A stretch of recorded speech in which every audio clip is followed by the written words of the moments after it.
તમારું uric acid ઓછું કરવા માટે તમે ટમેટા, દાળ, પાલક બધું બંધ કરી દીધું, છતાં રિપોર્ટ એને એ જ રહે છે, કારણ કે ડાયટ તમારી ક્યારેય અસલી પ્રોબ્લેમ હોતી જ નથી. ઘણા લોકો એવું પણ પ્રશ્ન પૂછતા હોય છે કે ડોક્ટર, મેં તો નોનવેજ, દાળ, ટમેટા બધું છોડી દીધું, તો યુરિક એસિડ 8 થી 9 જ રહે છે, એવું કેમ થાય છે?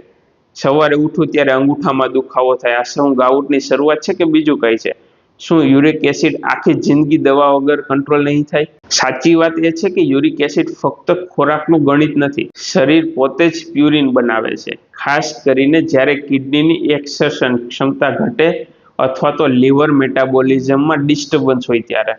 ઘણી વખત સ્ટ્રેસ લ્યો, ઊંઘ લ્યો, એનો અભાવ આવે કે લાંબા સમયનું સપ્રેસ્ડ એંગર હોય કે ફ્રસ્ટ્રેશન હોય, જીએનએમની દ્રષ્ટિએ કિડની કલેક્ટિંગ ટ્યુબ્સનું કોન્ફ્લિક્ટ હોય, શરીરના ફ્લુઇડ રિટેન્શન અને એસિડ ક્લિયરન્સના મિકેનિઝમ પર અસર કરતી હોય છે.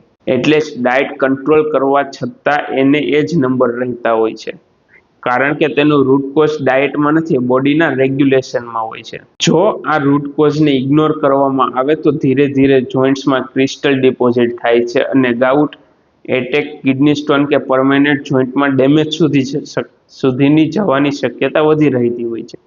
ડાયટ ચાર્ટને બદલવાથી નહીં, પરંતુ અસલી કારણને લીધે શોધીને હોમિયોપેથિક ટ્રીટમેન્ટથી આ કંટ્રોલ થઈ શકતું હોય છે.